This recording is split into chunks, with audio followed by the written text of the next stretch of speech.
शेतकरी मित्रांनो नमस्कार। आज आपण जो व्हिडिओ करतोय हा व्हिडिओ सतत आपल्याकडे पडत असलेला पाऊस आणि आपल्या हवामान खात्याने दिलेला जो इशारा आहे की पुढचे अजून 2 ते 3 दिवस आपल्याकडे खूप मोठ्या प्रमाणावर पाऊस पडणार आहे। आणि काल रात्री काही ठिकाणी झालेला पाऊस मित्रांनो हे वर्ष द्राक्ष बागायतदारांसाठी खूपच आव्हानात्मक असं बनलेलं आहे।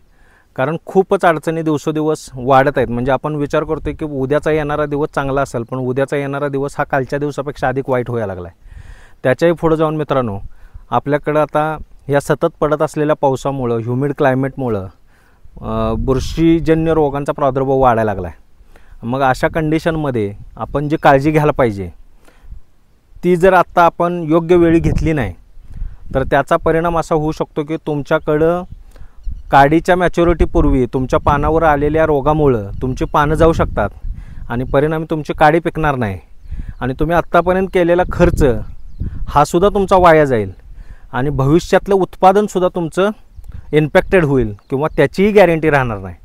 मग अशा कंडिशनमध्ये नेमकं काय करायला पाहिजे की जेणेकरून आपल्याला आपली काडी तर मॅच्युअर करायची आहे आणि आपलं पानही शेवटपर्यंत टिकवायचं आहे। मला आशा आहे मित्रांनो माझा हा व्हिडिओ तुम्ही शेवटपर्यंत बघाल। तर नमस्कार मित्रांनो, मी विशाल पाटील आणि तुमचं सगळ्यांचं स्वागत आहे स्वामी समर्थ कृषी उद्योग या यूट्यूब चॅनलमध्ये।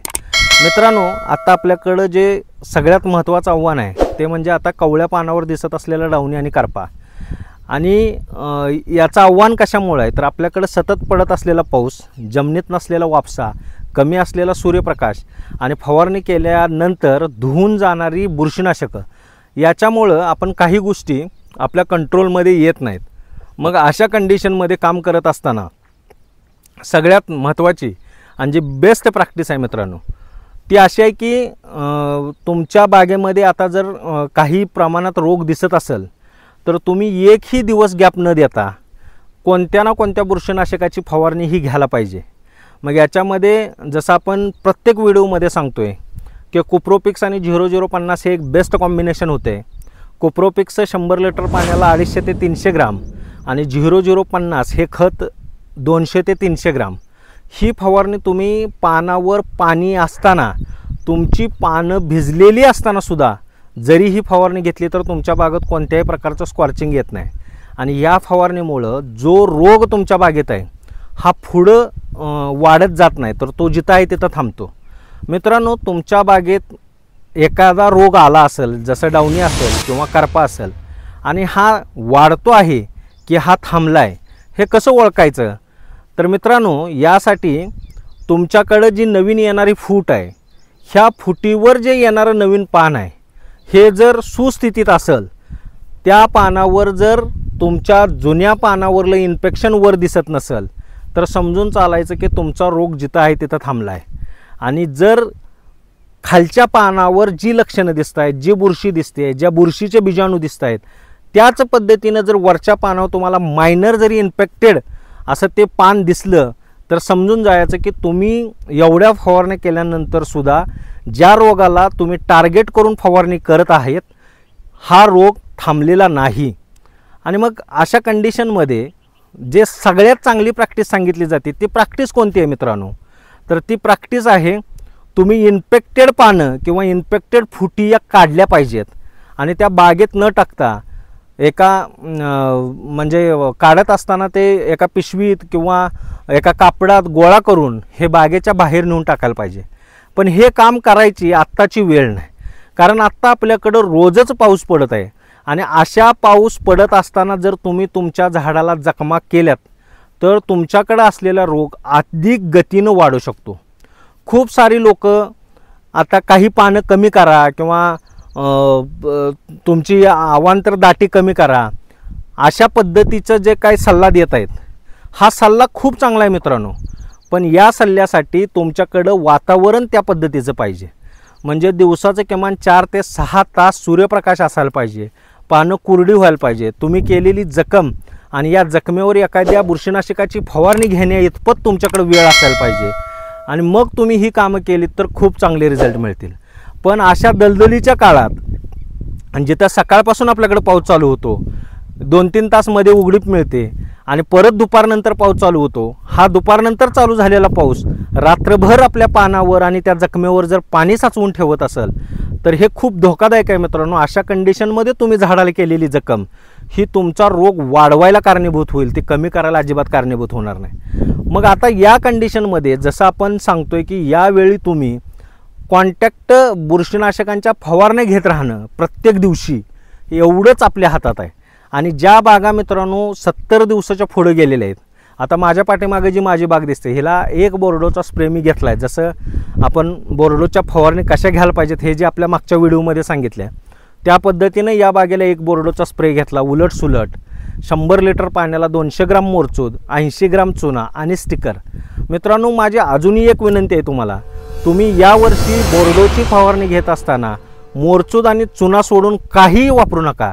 त्याच्यामध्ये 0050 वापरू नका, त्याच्यामध्ये टिल्ट वापरू नका, त्याच्यामध्ये सल्फर वापरू नका.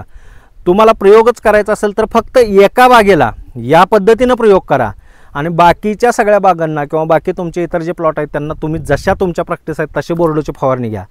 आणि ज्यावेळी ऑक्टोबर छाटणीकडे आपण जातोय त्यावेळी तुमच्या लक्षात येईल की फक्त चुना आणि मोरचूद आणि या द्रावणाचा जर pH 9.5-10 ठेवला तर मिळणाऱ्या बोर्डोचे परिणाम हे खूप चांगले आहेत. याचबरोबर मित्रांनो ज्या बागा अजूनही कवळे आहेत तिथं जसं आपण पहिली फवारणी सांगितली की कुप्रोपिक्स आणि 0050 घ्या, तर तिथं दुसरी फवारणी तुम्ही अँट्राकॉल आणि रॅनकॉलची घेऊ शकता.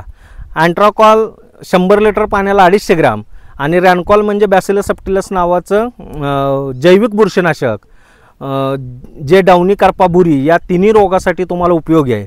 हेही फवारणी तुम्ही पानावर पाणी असताना ओल असताना घेऊ शकता, याचं कोणत्याही पद्धतीचं स्कॉर्चिंग येणार नाही. त्याचबरोबर मित्रांनो थोडं पानं तुमची ड्राय असतील आणि तुम्हाला 1 तास 2 तासाचा वेळ मिळतोय असं वाटत असेल तर कोमानेल 100 लिटर पाण्याला 250 मिली, थायोन्यूट्री 100 लिटर पाण्याला 100 ग्राम आणि 0050 100 लिटर पाण्याला 300 ग्राम ही फवारणीसुद्धा खूप चांगल्या पद्धतीनं तुम्हाला रिझल्ट देईल. डाउनी कार्पा आणि भुरी ह्या तिन्ही रोगांच्यासाठी अत्यंत चांगली अशी ही एक फवारणी आहे मित्रांनो. या काळामध्ये पोषणाकडे आपलं लक्ष असायला पाहिजे, पोषणाच्या फवारण्या पण घ्यायला पाहिजेत. पण सध्या सतत पडत असलेल्या पावसामुळं एकात दुसरी फवारणी त्याची तुमची मिस झाली तरी चालेल, पण ती फवारणी घेत असताना तुम्हाला किमान 3 ते 4 तासाचा कोरडं वातावरण मिळत असेल तरच ती फवारणी घ्या. याच्यामध्ये तुम्ही झाडाच्या सायटोकायनिन लेवल वाढवण्यासाठी ज्या काही गोष्टी तुम्हाला करता येतात त्या तुम्ही करायला पाहिजेत. मग आपण नेहमी सांगतो तसं या काळामध्ये तुम्ही अजूनही एखादी 6BAची फवारणी घेऊ शकता, त्याच्यासोबत 05234 आणि झिंकबोरसारखं खत घेऊ शकता. किंवा काही लोकांच्या प्रॅक्टिस 100 लिटर पाण्याला किंवा एकरी 250 मिली CPV 05234 आणि झिंकबोर किंवा तुमचं एखादं चांगलं सीवीड जसं सीरीच आहे, अल्गासेल आहे, याचं 100 लिटर पाण्याला सीरीज घेतलं तर 200 मिली, अल्गासेल घेतलं तर 100 लिटर पाण्याला 100 ग्राम, याच्यामध्ये 05234 आणि 6BA 100 लिटर पाण्याला 1 ग्राम, 05234 100 लिटर पाण्याला 200 ग्राम किंवा 04932 100 लिटर पाण्याला 200 ग्राम अशा पद्धतीनं तुम्ही पोषणासाठी लक्ष देणं गरजेचं आहे, जेणेकरून तुमच्या झाडातल्या सायटोकायनिनच्या लेवल चांगल्या वाढतील. आणि काही जरी झालं तरी आपल्याला कोणत्याही परिस्थितीमध्ये झाडाला अन्नद्रव्याची कमतरता भासून नाही द्यायची आहे, जेणेकरून जर तुमचं झाड या काळामध्ये अन्नद्रव्यासाठी जर डिफिशियन्सी दाखवायला लागलं तर त्या द्राक्षवेलीतली 20% ऊर्जा ही त्या लक्षणासाठी त्याला खर्च करावी लागते. परिणामी त्या द्राक्षवेलीकडं असलेल्या ऊर्जेतला 20% ऊर्जा जर अन्नद्रव्याची कमतरतेसाठी दाखवायला वाया गेली तर राहिलेल्या ऊर्जा त्याच्यावर येणाऱ्या रोग आणि किडीसाठी लढण्यासाठी पुरेशी होत नाही. परिणामी तुमचं पीक अजून आणखी आजारी पडू शकतं. म्हणून वातावरण खूपच खराब आहे. मला हेही माहीत आहे की आपण फवारणी घेत असलेली ज्या फवारणीमध्ये वापरत असलेले बुरशीनाशक असतील, कीटकनाशक असतील, खत असेल, सूक्ष्म अन्नद्रव्य असतील किंवा 6BA CPB सारखे संजीवक असतील, काही फवारणी केल्यानंतर ही औषध धुवून पण जाऊ शकतात. फवारणी तुमची वायाही जाऊ शकते, तुमचा खर्च पण वाढू शकतो.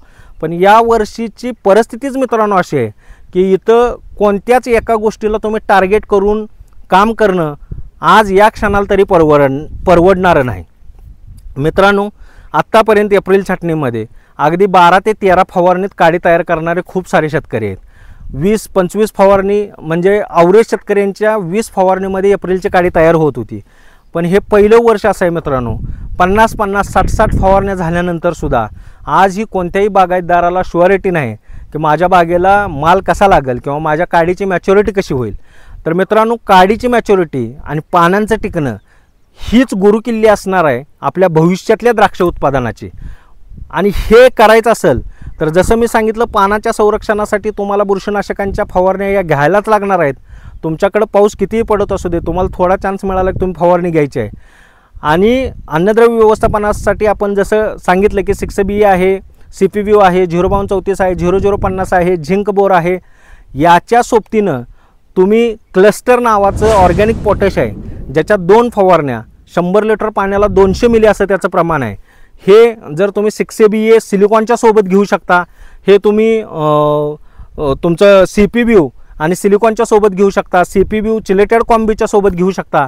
अशा पद्धतीनं तुम्ही अन्नद्रव्य व्यवस्थापन जर प्रॉपर ठेवलं आणि बुरशीनाशकांच्या माध्यमातून जर पानांचं संरक्षण केलं तर परिस्थिती कितीही वाईट असली मित्रांनो, तर आपण सक्सेस होणार याची गॅरंटी आहे. अशा पावसाळी वातावरणामध्ये अन्नद्रव्य व्यवस्थापन करणं हे खूप जिकिरीचं आणि अवघड काम असतं. अशा वेळी कोणत्या प्रॅक्टिस करायला पाहिजेत? तर मित्रांनो, आता तुम्हाला स्क्रीनवर दिसत असलेला प्रोडक्ट हा उर्वा P2K2 नावाचा प्रोडक्ट आहे, ज्याला डाळिंब संशोधन केंद्र आणि ICAR या दोन्ही सरकारी संस्थांनी मान्यता दिलेला. आणि याच्या पाठीमागं जर तुम्ही बघितलं तर तुम्हाला क्लिअर कट दिसतंय की या प्रोडक्टच्या वापरामुळं साधारणपणे जो पोटॅश आहे तो 47% आणि फॉस्फेट आहे तो 63% इन्क्रीज होतो. म्हणजे या काळामध्ये तुम्ही दिलेली खतं पावसामुळं वाहून जातात, त्यावेळी या प्रोडक्टचा उपयोग केला तर तुम्हाला चांगले रिझल्ट मिळतील. याचा उपयोग करत असताना P2K2 1 किलो आणि 2 किलो गूळ पावडर एक रात्रभर 200 ते 250 लिटर पाण्यामध्ये भिजवून जर तुम्ही दिलीत तर तुमच्या बागेमध्ये फॉस्फरस आणि पोटॅशच्या लेवल ह्या चांगल्या होऊ शकतात. आणि याच्यासाठी तुम्ही एक वेळ पानदेठ परीक्षण करून या गोष्टी घडतायत का नाही हे बघून मला कमेंट करा. याच पद्धतीनं आणि असेच माहितीपूर्ण व्हिडिओ जर तुम्हाला अजून बघायचे असतील तर आमच्या चॅनलला सबस्क्राईब करा. माझा हा व्हिडिओ आवडला तर माझा व्हिडिओ जास्तीत जास्त लोकांच्यापर्यंत शेअर करा आणि लाईक आणि कमेंट करायला विसरू नका. धन्यवाद मित्रांनो.